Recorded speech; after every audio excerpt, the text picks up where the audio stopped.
마가복음 9장 14절 말씀입니다. 마가복음 9장 14절 말씀 함께 읽겠습니다. 이에 그들이 제자들에게 와서 보니 큰 무리가 그들을 둘러싸고 서기관들이 그들과 더불어 변론하고 있더라. 아멘. 기도하시겠습니다. 사랑이 마시 하나님 아버지, 이 늦은 저녁에 나와서 주님 앞에 무릎 꿇고 기도하며 나아가오니 우리의 소리를 들어주시옵시고 우리의 부르짖는 소리에 우리가 간구하는 그 하나님 그 소리에 응답하여 주시옵시고 오직 주님 기쁨이 될 수 있는 귀한 시간이 되게 도와주시옵소서. 바라옵기는 우리 청년부 지금 수련회 있습니다. 그들의 마음을 움직여 주시옵시고 그들이 정말 주님을 나의 구주로 영접하고 고백할 수 있는 귀한 복된 시간이 될 수 있도록 인도하여 주시옵소서. 말씀 나눕니다. 붙잡아 주시옵시고 무엇보다 이 시간 1,000번째로 감사헌금으로 드린 손길이 싸우니 하나님의 아시오니 은혜 베풀어 주시옵시고 이루어 주시옵소서. 감사드리오며 예수님의 이름으로 기도드리옵나이다. 아멘. 네, 바로 말씀을 들어가서요. 오늘 말씀의 배경을 보면요, 예수님께서 세 제자들을 데리고 변화산으로 가셔서 그곳에서 신비한 체험을 하는 가운데 세 제자 외에 9제자가 그 변화산 밑에서 기다리고 있었습니다. 그런 가운데 밑에 있던 제자들이 귀신 들린 아이를 둔 아버지가 예수님을 만나기 위해 찾아왔는데 그런 가운데 예수님은 보이지 않고 제자들만 있는 거예요. 여러분, 귀신 들린 아이를 둔 아버지의 마음은 어땠을까요, 여러분? 안타깝죠? 얼마나 고치고 싶었을까요? 그래서 예수님이 안 계셨음에도 불구하고 제자들을 찾고 붙잡고 빨리 고쳐 달라고 말하고 있던 상황이었습니다. 예수님이 안 계시다고 그들이 말했지만 그럼에도 불구하고 분명히 제자들에게 부탁을 하고 있는 상황이었습니다. 고통 속에서 아이가 있었기 때문에 아비의 마음으로서 한시라도 자기 아이를 고쳐주고 싶은 것이 바로 부모의 마음이 아닐까요? 그래서 아무래도 아버지가 그러지 않았을까요? 예수님의 제자이니까 당신들도 똑같은 능력이 있지 않습니까? 고쳐주세요 라고. 제 아이를 고쳐주세요. 한시라도 빨리 낫기를 원합니다. 근데 18절에 보면 이 아이 상황이 이렇게 나오는데 한번 같이 읽겠습니다. 18절 말씀입니다. 귀신이 어디서든지 그를 잡으며 거꾸러져 거품을 흘리며 이를 가며 그리고 파리해지는지라. 심각하죠? 이걸 옆에서 지켜보고 있는 아버지의 어머니의 마음은 어떻겠습니까, 여러분? 내 자녀가 귀신이 들려서 자꾸 넘어지고 거품 물고 점점점 말라가고 있어요, 여러분. 어땠을까요? 지푸라기라도 잡고 싶지 않게. 예수님 계시다는 걸 듣고 분명 왔는데 제자들이 있었던 거예요. 예수님은 산에 계시다, 언제 내려오실지 모른다라는 말을 듣고 제자들을 붙잡고 간곡하게 부탁했을 것입니다. 그래서 제자들이 애를 쓰고 있었습니다. 그런데 아무리 애를 쓰고 기를 쓰고 해도 아이가 고쳐졌을까요? 고쳐지지 않는 거예요. 뭐 귀신아 나가라, 아이야 온전해져라 얘기하지 않았을까요? 외치지 않았을까요? 그런데 전혀 아무런 일이 일어나지 않았습니다. 점점 그러니까 어떻게 해요? 제자들의 마음이 이상하다, 이상하다 이렇게 생각하지 않았을까요? 이상한데 전에 분명히 안수하고 둘씩 제자들을 짝지어서 보냈을 때 복음 전하러 나갔을 때 예수의 이름으로 귀신을 쫓아내고 이적을 행했는데 라고 생각하지 않았을까요? 라고 생각하지 않았을까요? 하지만 아무런 일이 일어나지 않는 거예요. 되지 않는 거예요. 그래서 더 크게 외치지 않았을까요? 귀신아 물러가라, 떠나가라, 더 큰 몸짓을 하지 않았을까요?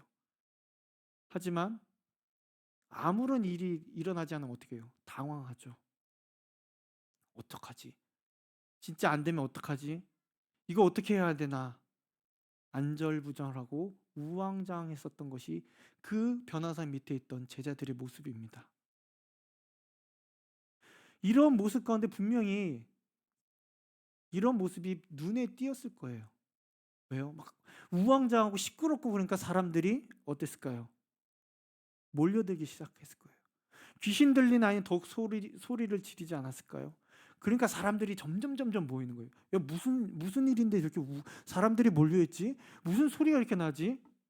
신기한 구경거리가 라고 생각한 사람들이 점점 모이기 시작했고, 그를 둘러싸기 시작했고, 그 귀신 들린 아이와 아버지를 둘러쌌을 것입니다. 귀신 들린 아이를 놓고 귀신아 나가라 나가라 소리치니까 얼마나 좋은 구경거리가 아니겠습니까? 그런데 아무리 지켜봐도 그들이 바라던 일은 벌어지지 않고, 주위에 몰려온 구경꾼들은 뭐라고 했을까요? 예수님을 책잡기 시작하지 않았을까요? 야, 예수님을 쫓아다니면 뭐하냐? 그리고 기회만 보던 바리새인들, 서기관들이 얘기했을 것입니다. 비웃었을 것입니다.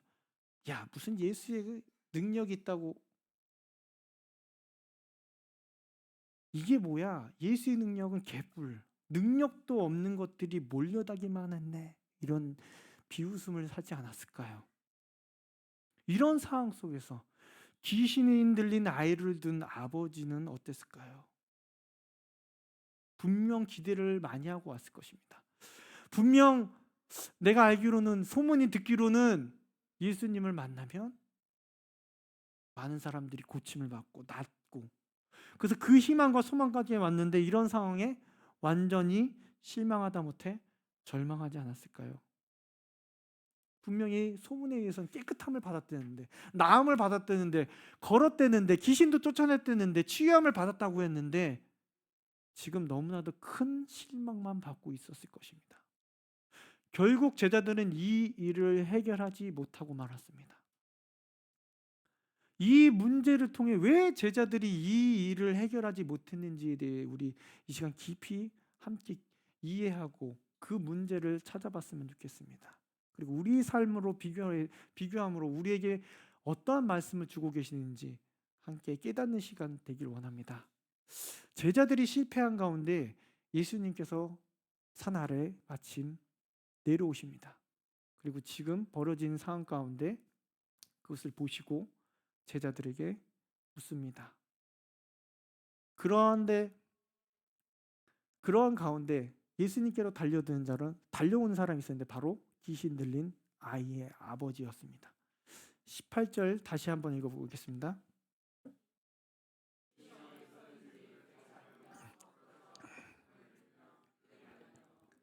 파리해지는지라 내가 선생님의 제자들에게 늦쫓아 달라 하였으나 그들이 능히 하지 못하더이다. 18절 뒷부분도 나와 있는데요. 산으로 내려온 예수님을 보고 귀신 들린다 아버지가 말합니다. 저희 아이가 이렇습니다. 그래서 제자들에게 애원했는데 그들이 능히 고쳐주지 못하더이다. 이게 어떻게 되립니까? 예수님. 그러자 예수님은 제자들에게 왜 이 아이를 고치지 못했는지에 대해 그 이유를 설명해 주십니다. 그 이유를 두 가지로 말씀해 드리는데요. 첫 번째 그 이유가 먼저 무슨 이유인지 보자면요. 19절과 23절의 말씀에 나와 있습니다. 같이 읽겠습니다. 대답하여 이르시되 믿음이 없는 세대여 내가 얼마나 너희와 함께 있으며 얼마나 너에게 참으리요 그를 내게로 데려오라 하시매 예수께서 이르시되 할 수 있거든이 무슨 말이냐 믿는 자에게 능히 하지 못할 일이 없느니라 하시니라. 지금 제자들에게 말씀하시고자 하는 것이 무엇입니까? 믿음이 없는 세대요. 그리고 23절에 믿는 자에게는 능히 하지 못할 일이 없느니라. 19절에 믿음이 없는 세대요. 믿음이 없는 사람들아 라고 믿음이 없는 제자들에게 말씀하십니다. 그리고 23절에는 할 수 있거든이 무슨 말이냐? 믿는 자에게. 제자들이 할 수 없었던 이유가 무엇입니까? 믿음의 문제입니다. 예수님이 제자들에게 말씀하시는 것이, 야, 믿음이 없는 이놈들아, 믿음이 있으면 능히 하지 못할 것이 없다. 왜 너희들이 하지 못한 이유에 대해서 명확하게 말씀합니다. 믿음이 없어서이다. 이 말씀을 반대로 생각하면 무슨 말씀입니까? 믿음만 있으면 할 수 있다라는 거예요. 믿음이 있으면 못할 일이 없다라는 것입니다. 이것이 첫 번째 이유입니다. 그들이 실패한 이유. 믿음이 없었기. 그렇다면 근본적으로 여러분 믿음이 무엇입니까? 믿음. 우리 잘 알고 있죠? 믿음. 사람이 주는 신념, 믿음은 이런 거일 거예요. 우리가 너무나 잘 알고 있는, 집에나 누구나 신고 있는 스포츠 브랜드 나이땡, 그리고 어디다스, 이런 거 있잖아요. 이게 양대 산맥을 이루고 있는데요. 이 회사가 제일 강조했던 광고가 무엇인지 아십니까? Just do it이라고. 넌 할 수 있어. 그리고 impossible is nothing. 불가능한 것은 없어. 이것을 카피로, 문구로 내놓고 광고를 했습니다. 결국 어떻습니까? 신념을, 믿음을 주는 거예요. 사람들에게. 야, 네가 못할 것은 없어. 해. 그냥 하면 돼. 할 수 있어. 이것이 두 스포츠 브랜드의 로고였습니다. 이런 것을 말하는 이유는 무엇일까요? 사람들에겐 무한한 가능성이 있다고 말하고 그것을 믿으라고 얘기하는 것입니다. 근데 실제로 과학자가 발견한 것 중에 우리가 뇌의 100% 중에서 몇 프로를 쓰시는지 알고 계십니까? 저는 100% 다 쓰시는 분 계세요? 겨우 5%밖에 쓰지 않는다고 합니다. 그래서 이 연구 결과를 바탕으로 이 브랜드의 로고가 나온 거예요. 야, 불가능한 거 없어. 여러분, 천재라고 얘기했던 아인슈타인은 몇 프로 썼게요? 자신의 그 뇌의 100% 중에서 15%밖에 못 썼다고 합니다. 그러니까 뭐 어떻게 생각합니까, 사람들이? 야, 15%, 20%, 30% 쓰면 불가능한 것이 없다라고 이렇게 믿음을 주는 거예요. 신념을 주는 거예요. 이것이 사람들이 주는 믿음입니다. 하지만 오늘 본문에서 예수님이 말씀하시는 믿음은 무엇입니까? 우리가 하는 것이 아니라 하나님을 향한 믿음을 말씀해 주고 있는 것입니다. 하나님을 믿는 믿음. 그럼 하나님은 어떤 분이십니까, 여러분? 하나님은 어떤 분? 너무 잘 알죠? 하나님을 믿으면 어떻게 이 일이 가능해지는 것입니까? 창조의 하나님이십니다. 모든 만물을 다스리시는 분이세요. 신실하셔서 그 약속하신 것을 이루시는 거예요. 그래서 아브라함과 하신 약속을 이스라엘이 애굽에서 나와서 그 광야를 지나갈 때에도 그 신발과 옷이 헤어지지 않도록 보호하셨던 그분이 하나님이십니다. 그리고 인간의 모습으로 오셔서 많은 자를 고쳐주시고 무리를 거르시고 파도를 잠잠케 하시고 죽은 자를 살리신 분이 바로 하나님이십니다. 그리고 그분이 예수님이세요. 또 여전히 우리를 다스리고 절대적인 권능과 능력과 권세를 가지는 분이 하나님이시라는 것입니다. 예수님께서 지금 말씀하고 계신 믿음이란 이런 것입니다. 하나님이 이러한 분이시라면 그 주님은 능히 여러분의 인생의 문제를 능히 해결하지 않으시겠습니까? 내가 믿는 하나님이 창조주시고 능력이 많으시고 못하실 일이 없는 분이신데 우리의 아픔과 어려움을 능히 해결해 주시는 분이시라는 것을 믿으라는 거예요. 우리의 가정의 문제를 능히 해결해 주시는 분이시라는 것입니다. 나를 회복시켜주고 나의 인생을 이끄시는 분이 바로 하나님이신, 내가 믿고 있는 하나님이시라는 거예요. 이것을 믿는 것이 바로 믿음이라고 지금 예수님께서 말씀해 주시는 거예요. 다른 게 아니에요. 우리에게 첫 번째 주시는 말씀이 이것입니다. 우리의 가족을 붙잡고 나를 둘러싼 어려움과 문제를, 나의 내면에 깔려있는 문제, 이것을 이겨내고 해결할 수 있는 것이 무엇입니까, 여러분? 믿음이에요. 바로 믿음. 예수님께서 제자들에게 말씀하셨던 것처럼 우리에게도 말씀하시고 계십니다. 믿고 있다고 말하면서 너희들은 왜 너희들의 문제를 해결하지 못하고 있는 것이냐? 왜 끌어안고 있냐? 왜 외로이 다른 곳에 기웃기웃거리고 있느냐?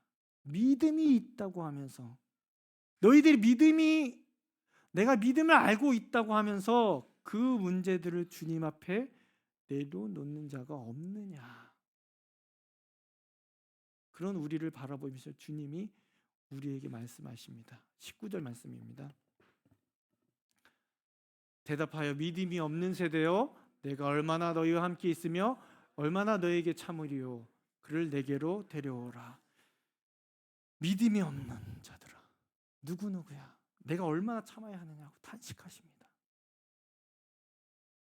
주님의 탄식은요, 제자들을 향해 하고 있는 것이지만 믿음이 없는 우리 자신을 향해 하시는 탄식이기도 하세요. 믿음이 없는 누구누구야. 그러면서 19절 마지막 부분에 말씀하십니다. 내게로 데려오라. 여러분, 우리들의 문제가 있습니까? 내가 가지고 있는 염려, 고통, 문제, 아픔, 말 못한 고민들, 그것들이 해결되길 원하십니까? 그렇다면 주님 앞으로 나아가길 원합니다. 데려오라. 그를 나에게로 데려오라.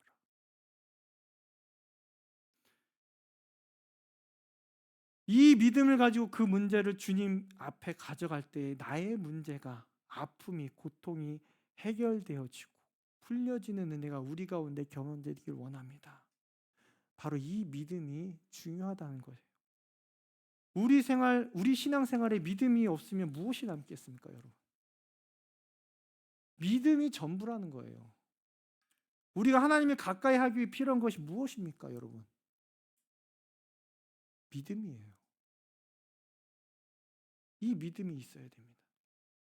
계속해서 본문을 보면서 제자들의 믿음이 어떠한지를 자세히 보기를 바랍니다. 제자들은 이 귀신 들리는 아이들을 고치지 못했습니다. 산 아래에 남아있던 그 제자들은요, 귀신을 쫓을 능력이 정말 없었던 것일까요? 아, 쟤네들은 안 돼. 능력이 없어. 그런 믿음이 없었던 자들이었을까요? 아닙니다. 이들은 경험했어요. 믿음이 없던 자들이 아니에요, 여러분. 아시잖아요. 그들 역시 예수님의 제자들입니다. 그들은 예수님을 따라다녔습니다. 2년 동안 24시간. 이때가 2년이 되었던 때예요. 그들이 예수님을 따라다니면서 2년 동안 함께 먹고 자고, 그래서 어느 누구보다 가장 가까이서 말씀을 듣고 예수님의 이적을 바라보고 하루도 빠짐없이 그것들을 직접 경험했던 제자들입니다. 자, 마가복음 6장 7절, 12절, 13절 말씀입니다. 같이 읽겠습니다. 12 제자를 부르사 둘씩 보내시며 더러운 귀신을 제하는 권능을 주시고 제자들이 나가서 회개하라 전파하고 많은 귀신을 쫓아내며 많은 병자들에게 기름을 발라 고치더라. 제자들의 6장의 이 모습, 그리고 오늘 9장의 모습, 이 사이에는 며칠밖에 시간의 차이가 나지 않습니다. 이들 대단한 믿음으로요, 병자 치유, 많은 기적을 보여줬던 제자들입니다. 믿음 능력 대단했습니다. 하지만 불과 며칠 사이에 예수님께서 믿음 없는 자들아, 탄식을 듣는 자들이 됐습니다. 왜 이렇게 되는 걸까요? 여러분, 며칠 사이에 야, 이 믿음 없는 놈들아, 우리의 믿음이 견고했다고 확신했다고 오늘의 믿음이 그러하지 않다라는 것입니다. 우리가 믿음에 대해 너무나도 잘 알고 있다고 생각하는 것이 우리를 자만하게 만듭니다. 나 믿음 잘 알아. 내 믿음의 문제가 그 순간 발생할 수 있다는 것입니다. 이게 제자들의 모습을 통해 깨닫게 되는 거예요. 분명 뜨거웠던 제자들의 모습은 온데간데였고 귀신 들린 아이를 고치지 못하는 모습. 여러분, 어제의 믿음이 오늘의 나의 믿음을 보장하지 않는다는 것입니다. 그래서 교회를 잘 다니다 안 나오고 있는 사람들이 이런 고백이 많아요. 내가 청년 때에는 청년 회장이었어. 찬양 인도도 했어. 찬양팀을 얼마나 열심히 이끌었는데, 뜨거웠는데 무슨 말입니까? 지금은 믿음이 없다는 것을 스스로 고백하는 말이에요. 마찬가지예요. 내가 권사인데, 내가 장로인데, 내가 목사인데 이것이 믿음이 될 수 없다라는 거예요. 어제는 뜨거웠는데 오늘은 믿음이 있다라고 생각할 수 없다는 것입니다. 내가 얼마나 봉사를 많이 했는데 그것이 나의 온전한 믿음이 유지하게 해주는 것이 아니라는 것입니다. 계속해서 하나님을 가까이 해야 됩니다. 계속해서 말씀을 가까이 하고 주님을 바로 알고 바로 보고 그분에게 나아가며 의지하며 믿음을 가져야 되는 것입니다. 내가 믿음을 알고 있다고 게으르고 나태해서는 안 된다는 것입니다. 그래서 예수님은 제자들을 통해 우리에게 말씀하십니다. 어제의 믿음이 오늘의 나의 믿음을 보장하지 못한다. 오늘의 믿음이 내일의 믿음을 보장하지 못한다. 오늘은 오늘의 살아있는 믿음을 가지고 살아야 되고 내일은 내일의 또 살아있는 믿음을 가지고 살아가야 된다. 이렇게 믿음에 관해서 본문은 저와 여러분들에게 말해주고 있는 거예요. 내가 믿음이 있었는데 과거가 아닙니다. 믿음은 현재 내가 믿고 있느냐, 내 믿음이 살아있느냐입니다. 통장에 예금을 넣으면 쌓여요. 하지만 믿음은 오늘 쌓이면 내일은 없어질 수 있습니다. 믿음은 그래서 계속해서 단련하지 않으면 안 된다는 것입니다. 어제는 나름 새벽의 말씀을 통해 수요 예배를 통해 주일 예배를 통해 은혜가 넘쳤습니다. 그런데 오늘은 어떻습니까, 여러분? 여러분들의 모습은 어떻습니까? 현실의 문제, 어려움의 앞에서 내 견고한 믿음을 찾을 수 있을까요? 우리의 믿음은 어떻게 찾아야 합니까? 이렇게 부족한데 오늘의 믿음도 잘 모르는데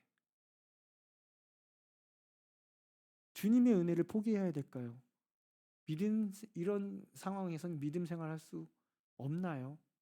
하지만 주님께서 우리에게 믿음에 대한 희망의 소망의 메시지를 주십니다. 24절 말씀입니다. 곧 그 아이의 아버지가 소리를 질러 이르되 내가 믿나이다. 나의 믿음 없는 것을 도와주소서 하더라. 주님, 제가 믿겠습니다. 주님, 제가 믿음이 없어서 어찌하여 좋겠습니까? 이것이 나의 현주소입니다. 나를 불쌍히 여겨주셔서 나를 도와주셔서 나의 믿는 없는 것을 자체를 우리는 고백해야 된다는 거예요. 온전한 믿음을 가르쳐 주세요. 나의 믿지 못하는 그 모습, 의심되는 그 모습, 그런 마음을 도와주세요. 나의 믿음 없음을 도와주세요. 바로 이 기도가 우리의 기도가 되길 원합니다. 아들의 자유함을 위해 자신의 믿음 없음을 고백합니다. 부르짖습니다. 절규가 들려집니다.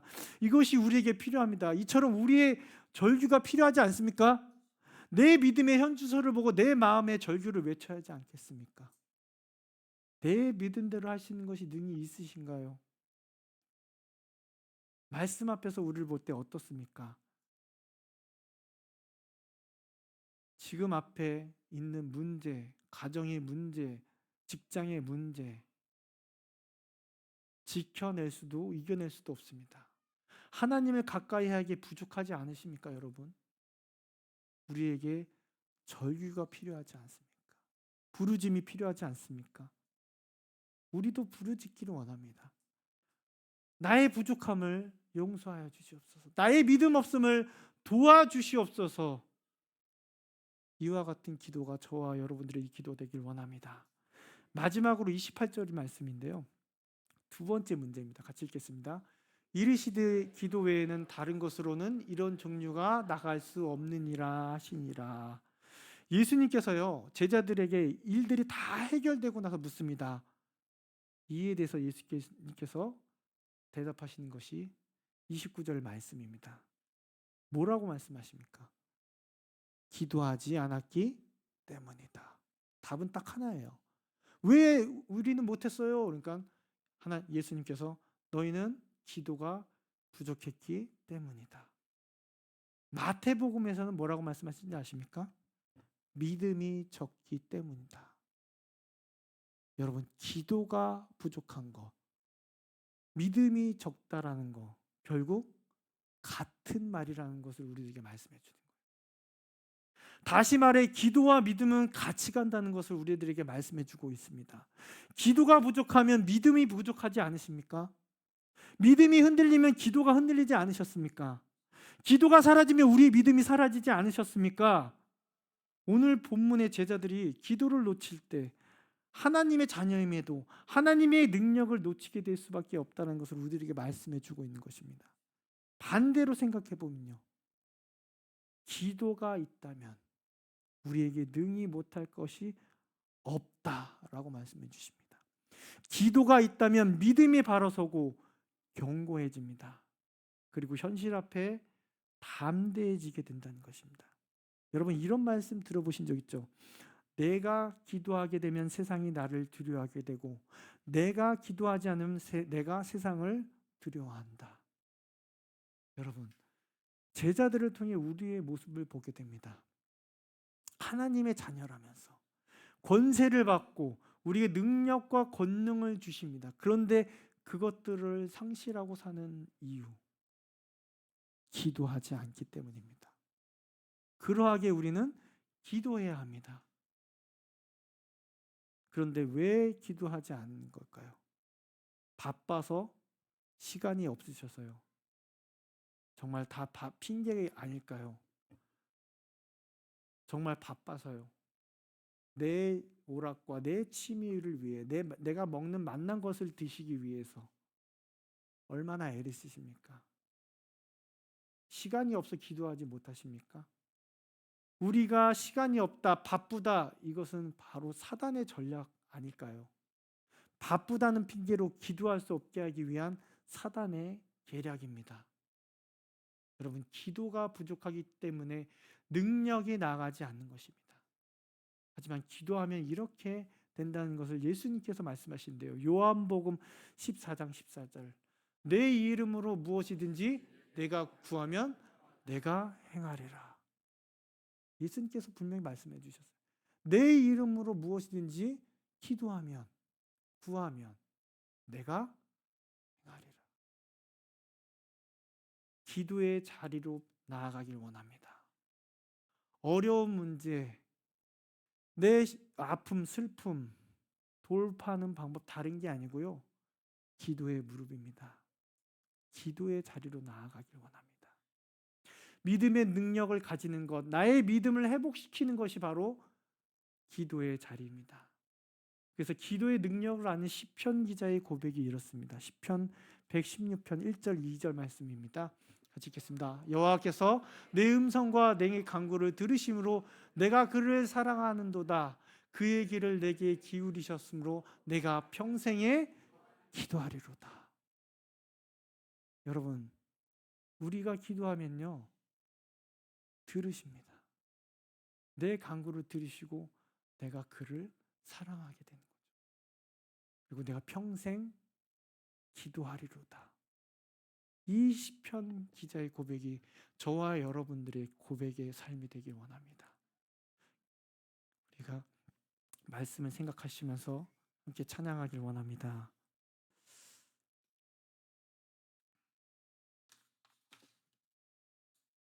전능하신 나의 주,